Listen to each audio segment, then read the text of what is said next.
आप सबका Shri Ramnarayan Pandey inter college sir में स्वागत है। बच्चों, आज हम आप सबको जो है यूक्लिड विभाजन द्वारा एचसीएफ अर्थात महत्तम समापवर्तक निकालने की विधि को बताएंगे। आप देखें,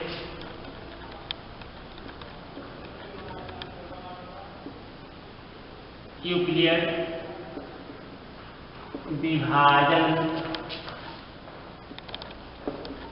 प्रमेय द्वारा एचसीएफ की गणना करना। सपोज कर लो, जैसे आपको कोई संख्या आपका है 135 और 225। मान लो माना 135 और 225। जैसा कि देखो 135 और 225 का एचसीएफ ज्ञात करना है, तो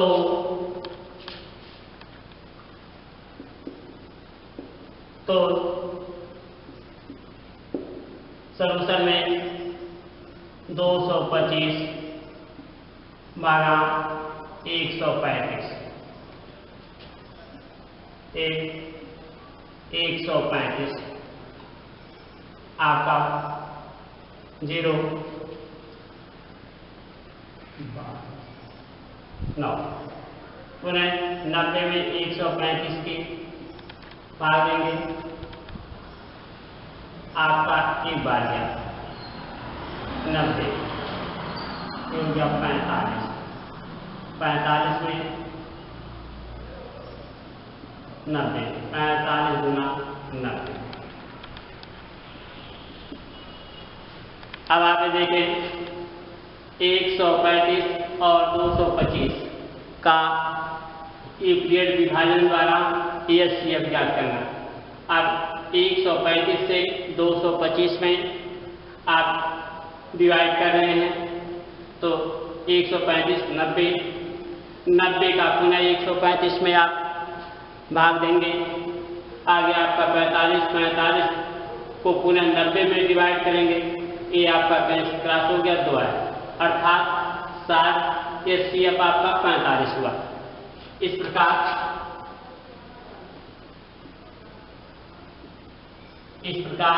एचसीएफ इज इक्वल टू आपका 45 इज इक्वल टू 45। इसी प्रकार आपको और भी संख्याओं का मान लीजिए आपको ज्ञात करना है, तो आप उनका एचसीएफ ज्ञात कर सकते हैं। जैसे मान लो आपको 140 है, आपका 250 है, इनका आप एचसीएफ निकाल सकते हैं इसी विधि से।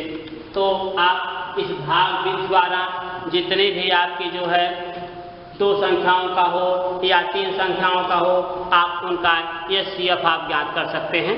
इसके लिए मान लो सपोज कर लो अब 3 संख्याओं का आपको निकालना है, तो 3 संख्याओं के लिए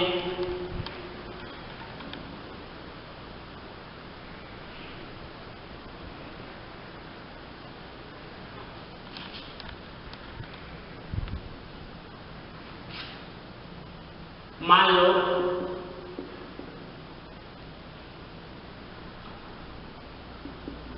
लो आपको कोई 3 संख्या, जैसे 1 मिनट आपका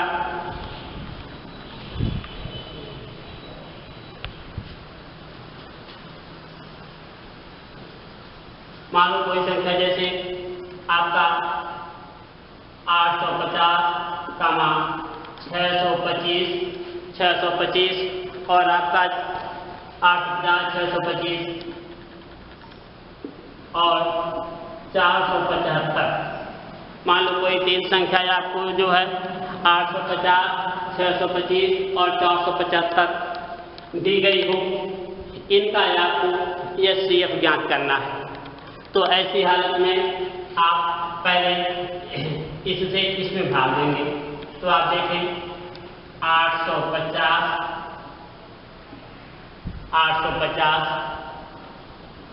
625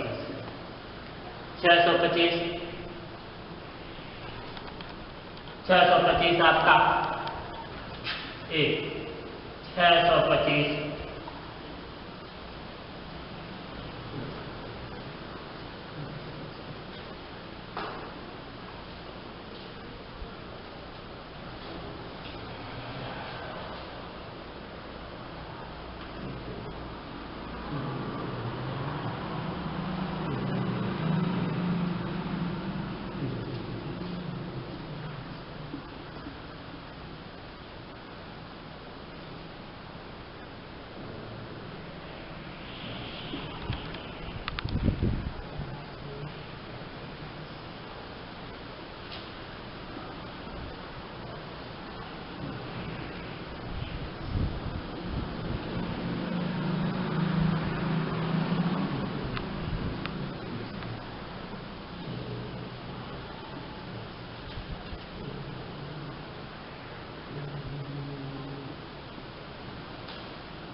अब आप देखें, जैसे कोई तीन संख्या मान लो आपको दी गई 850, 625 और 475। इसका आपको एचसीएफ ज्ञात करना है। तो ऐसी परिस्थिति में आप जो है 625 से आप जो है मध्य वाली छोटी संख्या जो बीच वाली हो गई, बड़ी संख्या में आपने भाग दिया। तो जब भाग आपने दिया तो आप ये देखें 225 आया, 225 का आप 625 में दी, आप 450, 175 आया।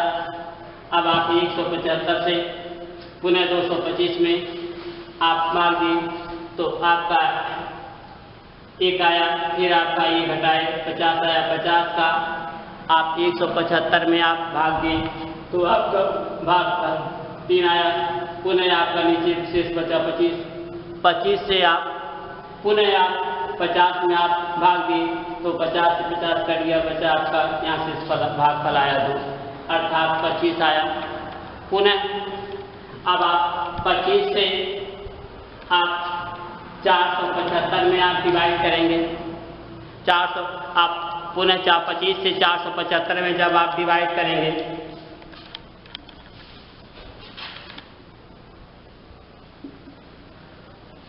पुनः 475 भागा 25 आपका। अब 475 में 25 से आप भाग देंगे तो आपका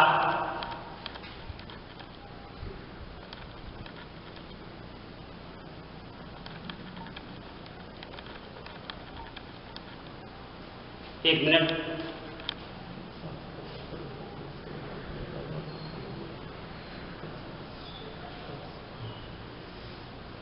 तो आपका आप भागिए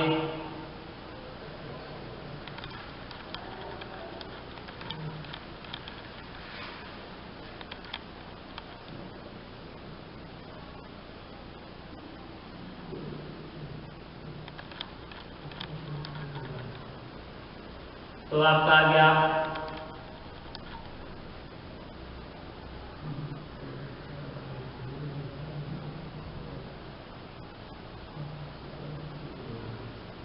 19, आपका 19 हो गया आपको 19 आपका। एक मिनट आ जाए,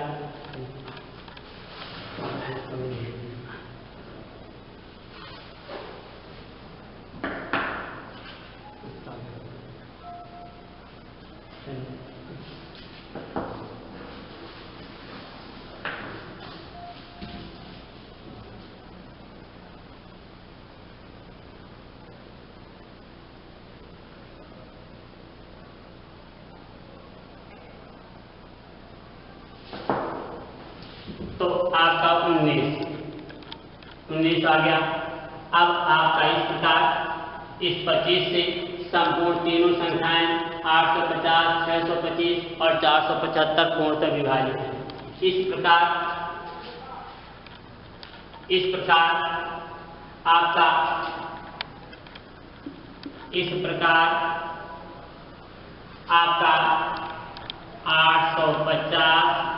625 और 475 का HCF बराबर होगा 25।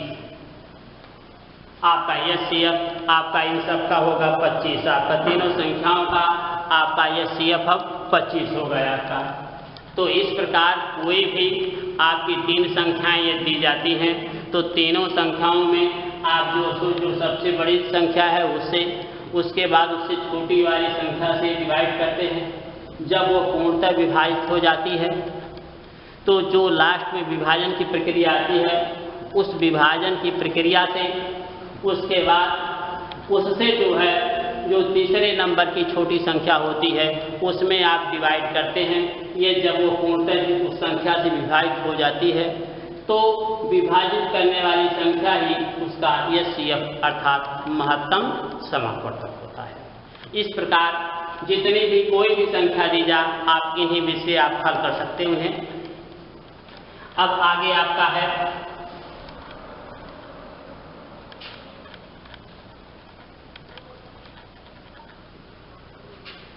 आप देखेंगे कि कोई भी ऐसी भी संख्याएं मान लीजिए आपको दे दी जा तो उनकी कोई भी संख्या आपकी दी जा तो उन्हें अभाज्य गुणनखंडन विधि द्वारा भी आप उनका HCF ज्ञात कर सकते हैं। तो HCF ज्ञात कर सकते हैं अभाज्य गुणनखंड द्वारा। तो अभाज्य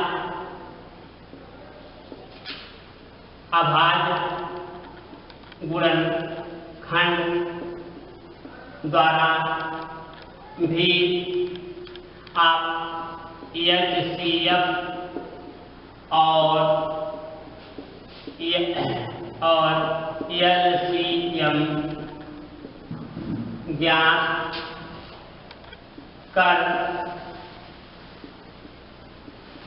सकते हैं। अभाज्य गुणनखंड द्वारा आप जो है दो संख्या तीन संख्या कोई भी दी जा उनका आप HCF ज्ञात कर सकते हैं। जैसे मान लो आपको कोई भी संख्या 6, 72 और मान लो आपको दिया गया है 120। 6, 72 और 120 कोई संख्या दी गई है उनका आपको जो है अभाज्य गुणनखंड द्वारा HCF और LCM ज्ञात करना हो तो आप ये देखें गुणनखंड द्वारा 6, 2, 3, 72 2 गुणे 2 गुणे 2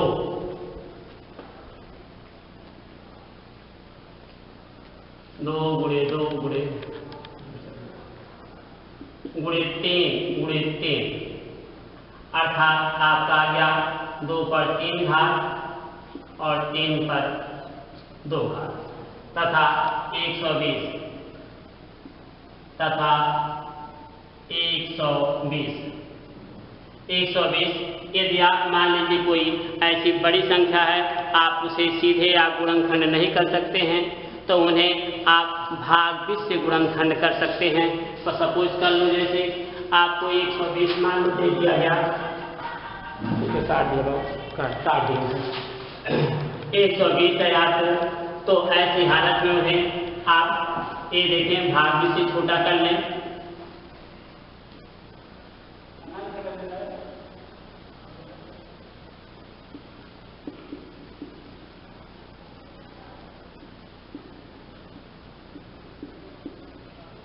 तो आप उन्हें भाग से जब छोटा करेंगे तो आप देखें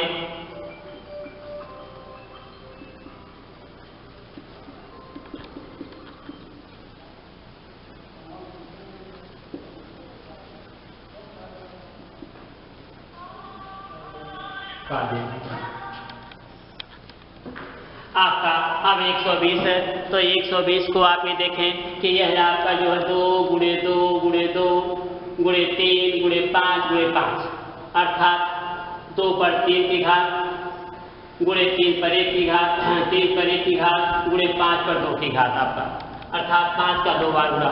अब इन तीनों संख्याओं में आपका 6, 72 और 120 में इन तीनों के गुणनखंड में आप देखेंगे कि कौन सी संख्या सब में सार्व है।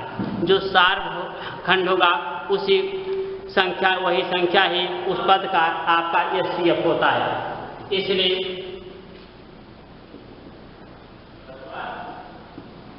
तीनों संख्या में सार गुणनखंड आपका होगा। अब अधिकतम देखिए 2 पर आपका जो है घात 3 है और न्यूनतम घात आपका 2 का 1 है। आपका 2 गुणे आपका 3 बराबर आपका 6, अर्थात HCF इज इक्वल टू 6। अब इन तीनों संख्याओं का आपका HCF होगा आपका 6 तथा यदि आपको LCM निकालना है, लघुत्तम समापवर्तक LCM इज इक्वल टू, तो इस लघुत्तम समापवर्तक में LCM में आप सदैव उच्च घात वाला पद लिया जाता है। तो जब LCM में आप लेंगे तो आपका हो जाएगा 2 पर 3 की घात गुणे आपका 3 पर 2 की घात गुणे 5 पर 2 की घात। इस पद का आपका जो है LCM आपका समथिंग होगा, अर्थात इन्हें आप मल्टीप्लाई कर देंगे, आपका 8 गुणे 9 गुणे 25 आपका इनका LCM होगा। इस प्रकार कोई भी आपकी जो है 3 संख्या या 4 संख्या दी गई हो, पद दिए गए हो, तो आप उनका LCM और HCF निकाल सकते हैं। अब आगे आपका है कि यदि आपको कोई 2 व्यंजक पद दिए गए हों या आपका उसका HCF दिया गया हो तो आप उनका HCF भी निकाल सकते हैं। जैसे मान लो आपका कोई संख्या दी गई है तो उनका आप HCF या LCM 2 व्यंजकों के गुणनफल का LCM। अब अगला टर्म है आपका,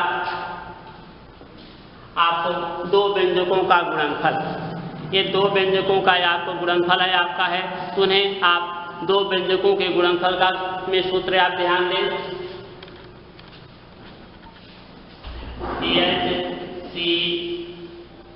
HCF गुणे LCM इज इक्वल टू आपका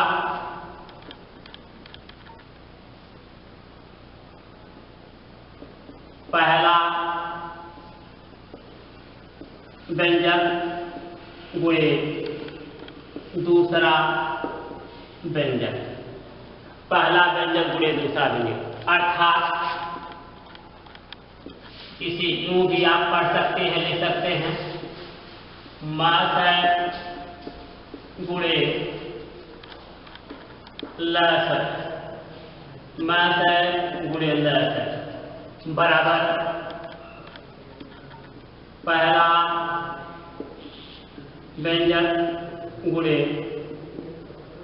दूसरा व्यंजक। इस प्रकार आप कोई भी 3 आपके 2 पद दिए हैं या किसी भी 2 व्यंजकों का आपका LCM या HCF दिया है तो उसमें से 3 में से चारों में से यदि आप 3 पद दिए हैं तो आप चौथे की गणना आप आसानी से कर सकते हैं। जैसे मान लो आपकी कोई संख्या सपोज कर लो, जैसे आपको 26 और 91 का 26 और 91 का HCF 13 है, HCF 13 है। तो LCM बताओ, तो LCM बताओ। ये 26 और 13 का आपको 26 और 13 का आपका LCM महत्तम वहाँ तक 13 है, तो आप उसका LCM ज्ञात करेंगे। तो ऐसी हालत में आप सदा इस सूत्र का प्रयोग करेंगे। तो इस सूत्र के प्रयोग से आपका जो है आप उनका LCM भी ज्ञात कर सकते हैं। अब LCM के लिए इसलिए चूंकि आपका HCF गुणे LCM इक्वल टू आपका पहला व्यंजक गुणे दूसरा व्यंजक, पहला व्यंजक गुणे दूसरा व्यंजक। अब आपका HCF 13 गुणे LCM इक्वल टू आपका एक है 26 पहला व्यंजक गुणे 91। इसलिए LCM इक्वल टू आपका 26 गुणे आपका 91/13। अब आप ध्यान दें, इस 13 से इसको डिवाइड करेंगे, 13 दूना 26, 13 दूना 26, LCM 2 18 अर्थात 182। इस प्रकार 26 और 91 का LCM हो गया 182। अब आप कहीं भी ऐसे कोई भी बहुत से पद यदि आपके दिए गए हों तो उनका आप जो है ये 4 पद LCM और आपका 2 व्यंजकों में से कोई 3 पद दिया हो तो आप चौथा पद आप आसानी से ज्ञात कर सकते हैं। कहीं भी कोई आप प्रॉब्लम हो तो आप हमसे संपर्क करें, पूछें। अब आगे आपका है, मान लो आपको कि कोई भी संख्या आपको दी गई है उसे अपरिमेय सिद्ध करना हो, तो ऐसी हालत में आपको अपरिमेय सिद्ध करने के लिए मान लो सपोज कर लो कि आप सिद्ध करो कि 5 + 2 कार्य में 3 एक परिमेय संख्या नहीं है। अर्थात कहीं भी आपके सामने आ जाए, ऐसे भी कई से प्रश्न हो कि आपको जो है 5 + 2 कड़ी में 3 या एनी हाउ कुछ भी संख्या हो, आपको आ जाए कि आप इसे सिद्ध करो, यह संख्या परिमेय संख्या नहीं अर्थात अपरिमेय संख्या है। तो आपको सदा ये मैंने पैरेटर्न बताया गया है कि परिमेय संख्याएं जो होती हैं सदा अंश और हर के पूर्णांक के रूप में होती हैं। तो आप इन्हें मान लेंगे कि कोई संख्या a/b परिमेय, उससे आप सिद्ध करेंगे। तो आप देखें सॉल्यूशन करेगा, माना a/b एक परिमेय संख्या है। अब आप मान लिया आपने a/b एक परिमेय संख्या है। अब इसको अपरिमेय सिद्ध करना है, इसलिए आपका 5 + 2 कड़ी में 3 इक्वल टू a/b। अब आप या 2√3 इक्वल टू आपका a/b - 5 इक्वल टू आप इसका आप a माइनस 5b बटे b 2 अंडर रूट 3 या under root 3 is equal to आपका a माइनस 5b बटे 2 का अंदर हर में आपका मल्टीप्लाई हो जाएगा 2b। अब आप देखें ये अंडर रूट 3 बड़ा हो गया ये माइनस 5b बटे 2b। अब आप चूंकि अंडर रूट 3 एक अपरिमेय संख्या है। अब अंडर रूट 3 एक अपरिमेय संख्या है।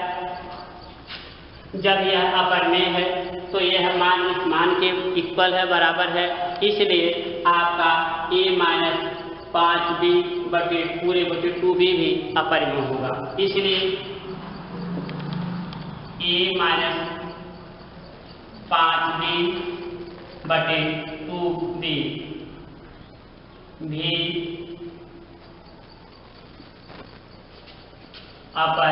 अपरिमेय संख्या है। अतः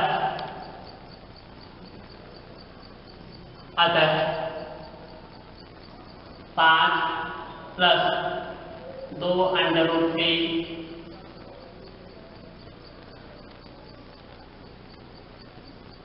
अपरिमेय संख्या होगी। प्रूफ। अब ये आपका ये प्रूफ हो गया। प्रूफ आपका ये आपका 5 प्लस 2 अंडर रूट 3 एक अपरिमेय संख्या होगी। इस प्रकार कहीं भी कोई भी ऐसी संख्याएं हों तो आप उन्हें अपरिमेय सिद्ध कर सकते हैं। पुनः आप सपोज कर लें, देख लें कि यदि आपका है तो इन्हें a बटे b एक परिमेय संख्या के रूप में माना गया। अब 5 प्लस 2 अंडर रूट 10 आपका इसे a बटे b एक परिमेय के रूप में माना गया। पक्षांतरा में 2 under root 3 is equal to a upon b minus 5। 2 under root 10 is equal to a minus 5b बटे b। Under root 3 is equal to आपका a माइनस 5b बटे 2b। अर्थात अंडर रूट 10 एक अपरिमेय संख्या है, इसलिए यह भी आपका अपरिमेय संख्या होगी। जब ये दोनों अपरिमेय हैं तो ये आपका इससे सिद्ध हो गया कि 5 प्लस 2 अंडर रूट 3 भी एक अपरिमेय संख्या होगी। इस प्रकार कहीं भी कोई भी ऐसी संख्याएं हों तो आप उन्हें परिमेय और अपरिमेय का भी अंतर आता है तो आप उन्हें सिद्ध करते हैं। कहीं भी कोई भी ऐसी संख्या हो तो आप उन्हें सिद्ध कर सकते हैं कि इसका मान आपका इसके बराबर है। आपका मान लो यहाँ प्लस है, माइनस भी हो सकता है, कोई भी संख्या हो सकती है, आप उन्हें अपरिमेय सिद्ध कर सकते हैं। अब आगे आप को मैं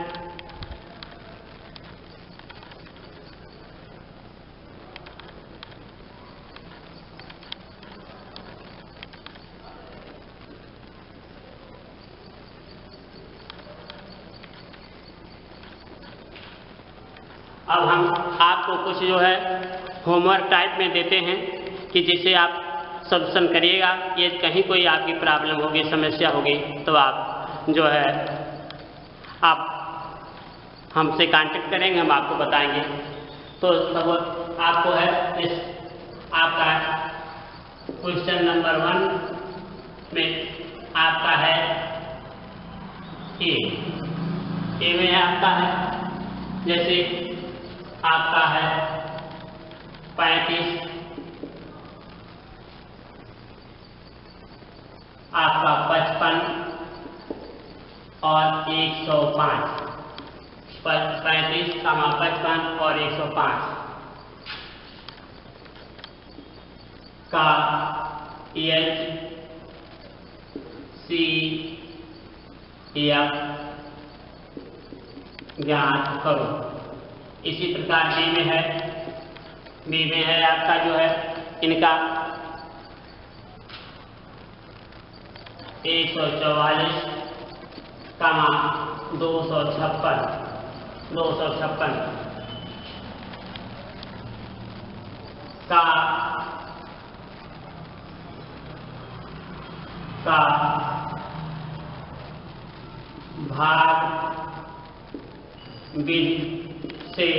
भाग से आप एचसीएफ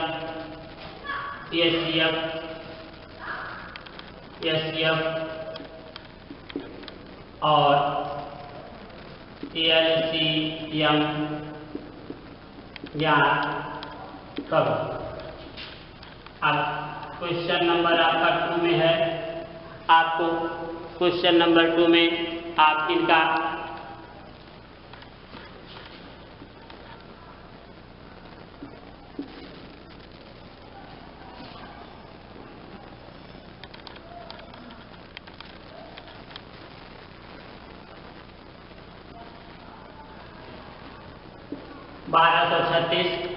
और आपका जो है 2256 का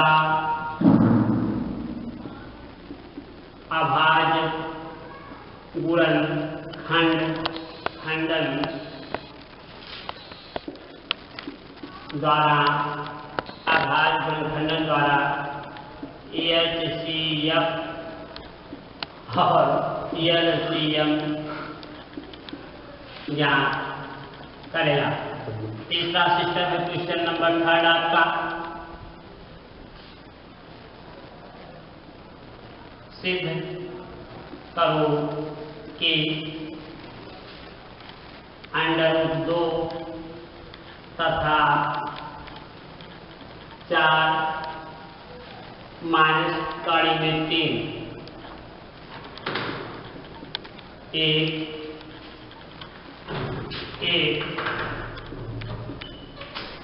अपरिमेय संख्या है। आप पुनः देखिए क्वेश्चन में आपको जो है 35, 55 और 105 का एचसीएफ ज्ञात करना है।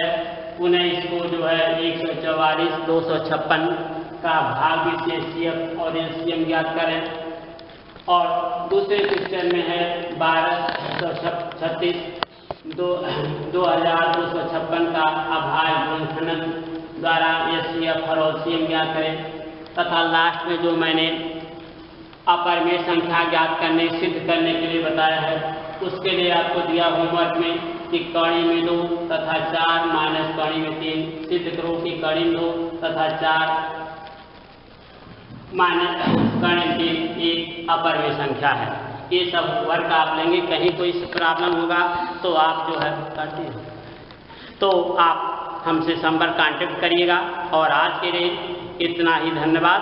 अब कल के लिए हम आपको मिलेंगे जो है बहुपद के गुणनखंड। आप सबको धन्यवाद।